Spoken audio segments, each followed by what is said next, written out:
5 বছর আগে আজকের এই দিনে নায়িকা অপু বিশ্বাস মাকে হারিয়েছিলেন। তিনি মায়ের সঙ্গে ছবি পোস্ট করে লিখেছেন, আজকের দিনটি আমার কাছে শুধু একটা তারিখ নয়, এক বুক শূন্যতা।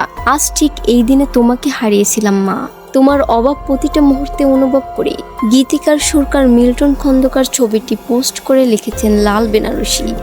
গানটি হিট হওয়ার পর সবাই আমাকে কাজী মিল্টন খন্দকার নামে ডাকা শুরু করলো।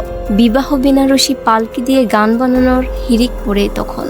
আমি এত বেশি লিখেছিলাম তাই আমার এই পদবি বদলে যাওয়া। আমি এত বেশি লিখেছিলাম তাই আমার এই পদবি বদলে যাওয়া।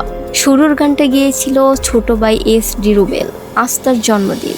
সময়ের আলোচিত জুটি ফারহান আহমেদ, জোবান ও নাজনীন নিহা। আজ জোবানের জন্মদিনে নিহা লিখেছেন, শুভ জন্মদিন আমার প্রথম সহ অভিনেতা জোবান, আপনার সাফল্য কামনা করি। ব্যাচেলর পয়েন্ট নির্মাতা কাজল আরিফিন, উনি লিখেছেন, তোমাকে দেখলে আমি আমার চরিত্র ঠিক রাখতে পারি না, লোভের আরেক নাম যেন তুমি। তোমাকে পাওয়াই আমার একমাত্র নেশা, তোমাকে পাওয়াই আমার একমাত্র নেশা, কিন্তু তোমাকে পাওয়ার পরে আমি আবার এই নেশায় আসক্ত হতে পারি। গায়ক জয় শাহরিয়ার নতুন একটা গান প্রকাশ করে লিখেছেন, ভালোবাসা তোমায় ভুলে যেতে একটু বাদেনি তোমার, তোমাকে বলতে আরেকটু সময় লাগবে আমার।